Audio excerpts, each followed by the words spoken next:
Meni je tudi zelo zanimiv aspekt persone v cosplayu. Posebej, ko razmišljate, mi smo vsi neki različni 16 personalities, right?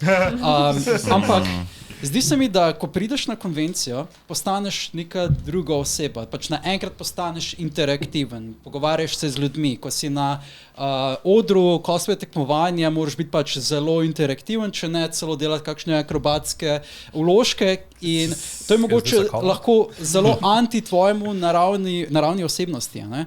Kaj mislite, da je pač glavni razlog oziroma kaj pripelje cosplayerja, da lahko v bistvu transformira to osebnost v nekaj, kar je bolj kot I?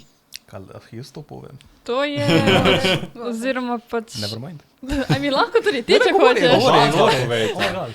Oziroma, to misliš, da postaneš lik, oziroma se uživiš v njemu?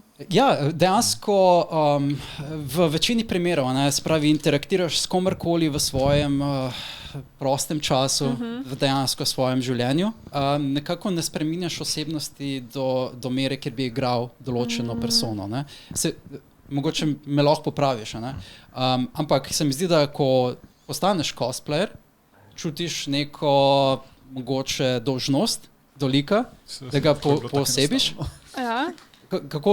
Zakaj se ti zdi, če se ti zdi, da lahko v cosplayu asumaš to persono? Oziroma zdaj bom iz osebnega perspektive videla. Zakaj sploh sem jaz začela s cosplayom? Ker lik mi je bil všeč, ampak ker zaenkrat sem jaz lahko postala druga oseba. Kako bi rekla?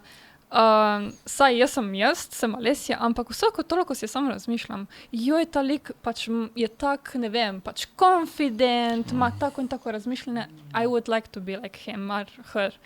In si rečem, ne morem, ker nimam izgovora in the real world, ampak na konvenciji s crossplayom jaz lahko postanem ta lik, jaz lahko assumam za prvi urc, da jaz sem ta oseba. Ne zdaj 100%, da odgovorim, zdaj to seveda odvisno od osebe. Ampak za me cosplay je to, da ti se rabiš uživeti v liku in rabiš imeti neko connection, neki ti rabi biti pri srcu, bi rekla. Konvencija je kot nekak field iz Yu-Gi-Oh!, ko vržeš karto in postane neko drugo polje in naenkrat imaš več zmožnosti transformirati svoj karakter.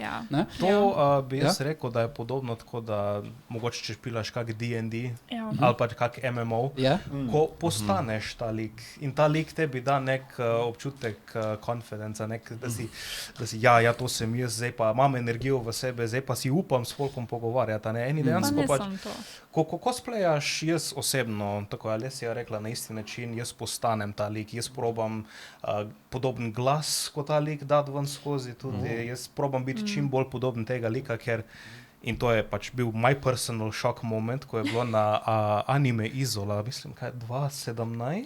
Ne, 18 je bilo, ko sem jaz pelala dolko. Nekaj sem rikti spet zgubila, tako da. Smo bili v Izoli, se spomnim takrat, ko sem prvič nesel All Mighta na sebi. Ja, in imam eno slikco, ko sem sred mesta, pose and everything, makeup, I feel great, I look great. In v ozadju doma sem par ur kasneje videl, da je dejansko ena mala punčka zadnji bila, pa je bila tako,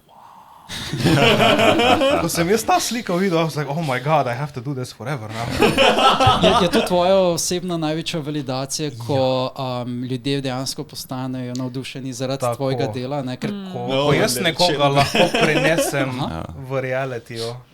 In da nekdo, ko je naprimer fan od tega anime ali pa ta igrico, da mene vidi in reče, wow, my god, super zgleda, like dejansko si Shax ali pa si Dante ali pa si All Might ali whatever. It kills me with happiness. Ja, imaš tisti dober feeling. Pač prav te...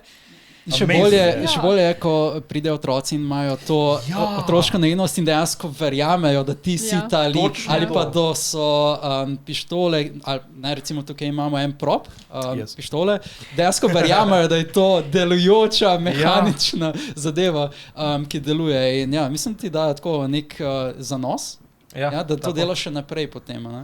Ampak to samo uživljanje velik, ne?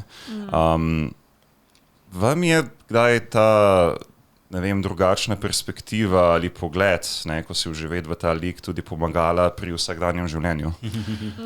Ker ta psihološki oziroma terapevtski vpliv roleplaya je, it is a thing. It is, ja. Če cosplayaš ta confidence, ko imaš na konik, velikokrat boš tudi doma zraven sebe. Ker celi dan si glih kar bil the star of the show, si bil flamboyant, si bil... Oh my god, kako naj razložim, ko sem jaz bil Uzi Tengen, oh my god, I felt it. People came up to me, folk se z mano meno, na ramenih folk neso, sem se slikal z milijon in tisoč, like, I don't know, so many people. In ko sem prišel domov, seveda, sem ta confidence še zmer imel, čeprav jaz ponavadi sam sebi ne vidim kot flamboyant guy, like... Uzi Tengen man, ko je najbolj flashy person existence. Tako. My three big booty kunoiči, you know. A je bil Ani-Night lani? Lani na Ani-Nightu je imel vse 3 žene. Yeah, it was amazing. I had my wives, anime moment, ko so se mi sable zlomile mid-performance. So it felt amazing. Je bil super občutek.